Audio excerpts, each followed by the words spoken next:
Assalamualaikum warahmatullahi wabarakatuh. Hai, perkenalkan nama saya Desiana Rahmawati dari kelas 12 TKI 1. Sarana hiburan. Ketika kita mendengar sarana hiburan, pasti di otak kita terlintas salah satu benda, yaitu televisi. Tapi, pernahkah kalian bertanya-tanya, siapakah penemu televisi pertama di dunia dan bagaimanakah sejarah dan perkembangan televisi di Indonesia? Untuk itu, pada kesempatan ini, saya akan mempresentasikan tentang sejarah dan perkembangan televisi dari masa ke masa. Sejarah dan perkembangan televisi pada era kemerdekaan. Di sini ada 3 poin yang akan dibahas. Yang pertama adalah sejarah dan perkembangan televisi pada era kemerdekaan hingga saat ini. Yang kedua, dampak positif yang ditimbulkan oleh televisi. Dan yang ketiga, dampak negatif yang ditimbulkan oleh televisi. Sejarah televisi.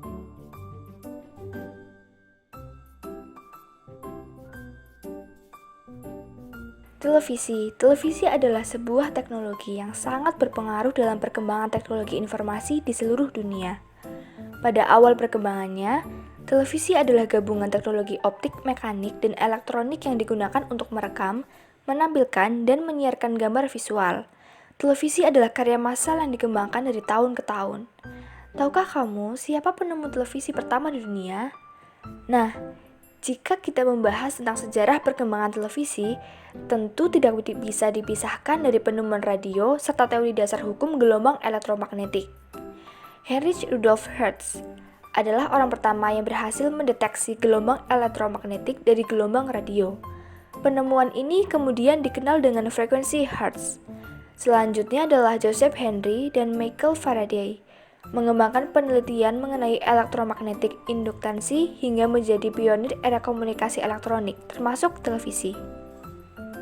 Televisi pertama ditemukan pada tahun 1926 oleh John Logie Baird. Ia berhasil mentransmisikan gambar dari televisi di sebuah laboratorium di London. Penemuan inilah yang akhirnya menjadi cikal bakal televisi di masa depan.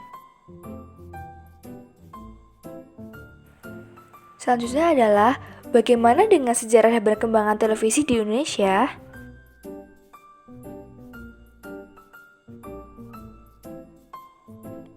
Bagaimana sejarah lengkap perkembangan televisi di Indonesia?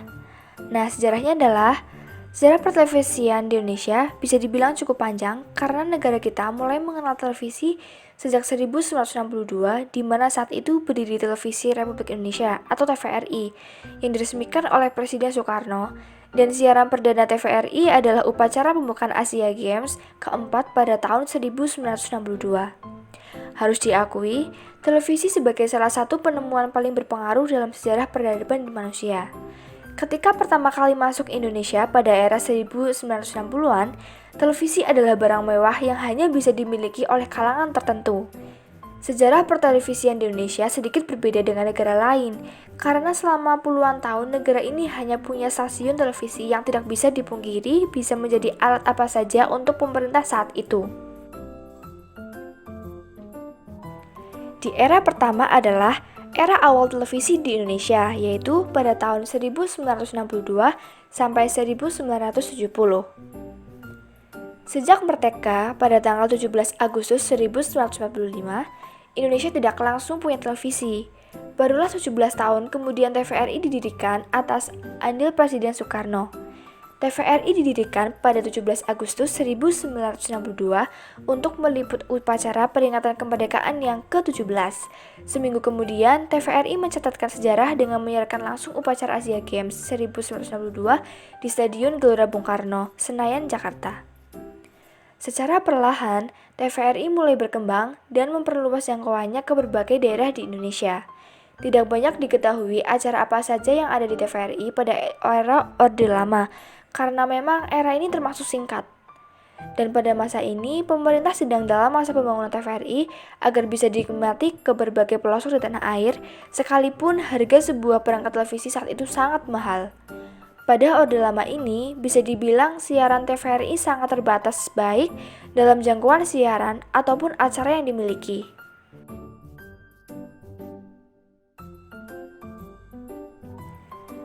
Oke, next era adalah era keemasan TVRI, yaitu pada tahun 1970-an sampai 1980-an. Pada 1976, pemerintah di bawah kepemimpinan Presiden Soeharto meluncurkan satelit Palapa A1 yang memungkinkan TVRI lebih bisa dijangkau ke seluruh penjuru tanah air.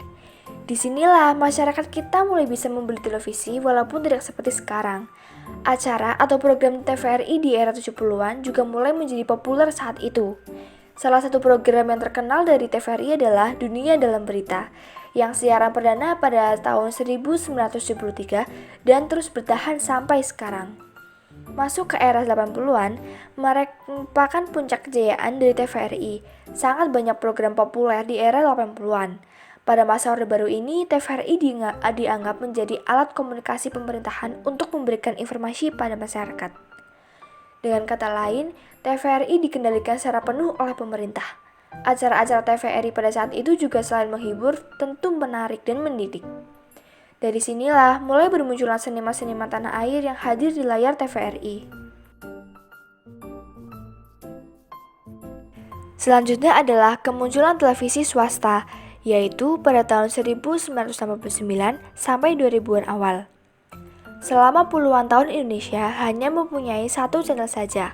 Akhirnya, pada tanggal 24 Agustus 1999, Raja Wali Citra Televisi Indonesia atau RCTI resmi berdiri dan mengudara. Kemunculan RCTI ini membuat para penikmat televisi di Indonesia menjadi punya pilihan. Setahun kemudian, Surya Citra Televisi atau SCTV didirikan. Kemudian, pada Januari 1991, Televisi Pendidikan Indonesia atau TPI pun menyusul berdiri. Selanjutnya, Antv berdiri tahun 1993 dan Indosiar pada 1995 merupakan angkatan pertama televisi swasta di dunia. Di Indonesia.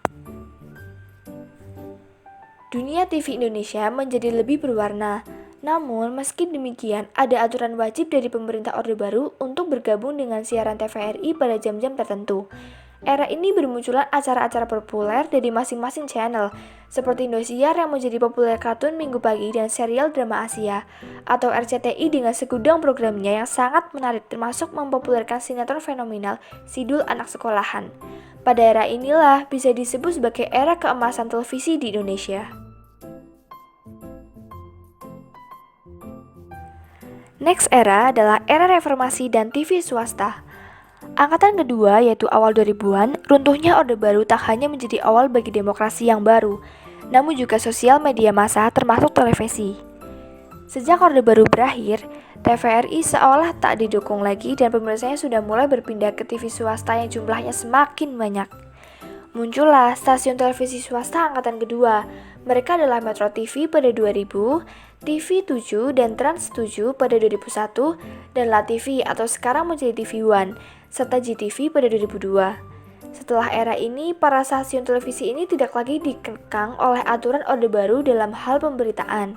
Sebagai gantinya, didirikanlah Komisi Penyiaran Indonesia atau KPI pada 2002 untuk mengawasi kegiatan penyiaran di Indonesia.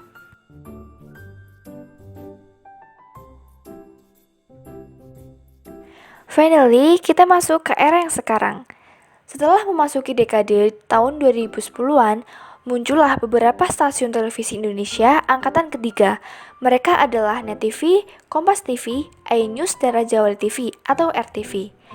Meski masih cukup banyak channel yang masih menawarkan program yang menarik dan mendidik.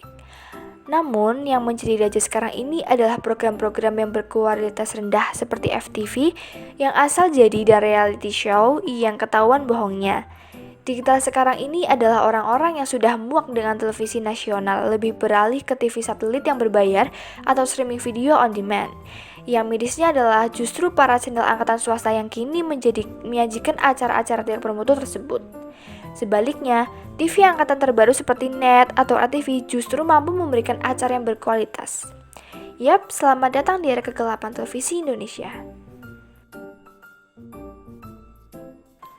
Oke, kita masuk ke poin yang kedua, yaitu dampak positif yang ditimbulkan oleh televisi. Ada banyak sekali dampak positif yang ditimbulkan. Salah satunya adalah, yang pertama, Televisi dapat dijadikan sebagai media pendidikan. Masyarakat dapat mengetahui berita yang terjadi dari seluruh penjuru dunia secara aktual dan faktual dengan waktu dan cepat dan memberikan wawasan yang cukup luas. Yang kedua adalah, beberapa penelitian mengatakan bahwa seorang anak yang sering menonton televisi memiliki wawasan yang lebih luas dibanding anak-anak yang tidak menonton TV. Teori itu sangatlah masuk akal karena banyak sekali stasiun televisi menggarap tema edukatif seperti menyiarkan film dokumenter sejarah, flora fauna, sains, dan lain sebagainya. Yang ketiga adalah memberikan hiburan.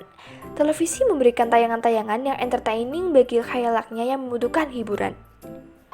Yang keempat adalah merangsang interaksi dan pertumbuhan mental sosial anak serta memperluas pengetahuan. Dan yang terakhir adalah televisi merupakan sarana hiburan yang murah. Untuk menonton acara yang ada di belahan bumi lain dapat dilakukan tanpa harus pergi ke tempat tersebut. Poin yang ketiga adalah dampak negatif yang ditimbulkan oleh televisi.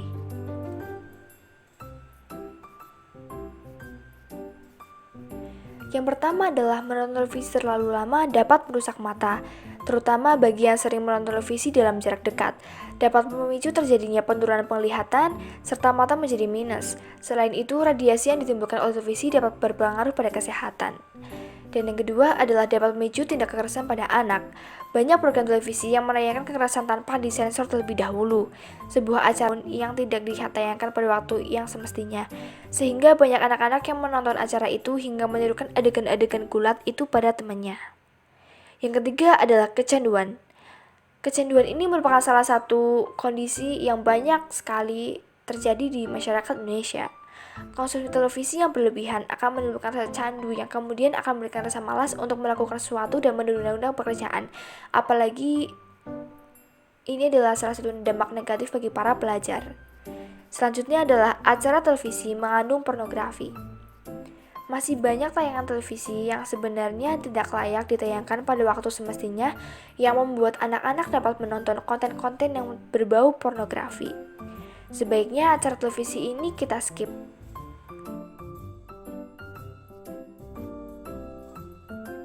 Demikian presentasi tentang sejarah dan perkembangan televisi.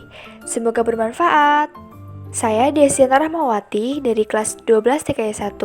Mohon maaf bila ada kesalahan kata. Wassalamualaikum warahmatullahi wabarakatuh.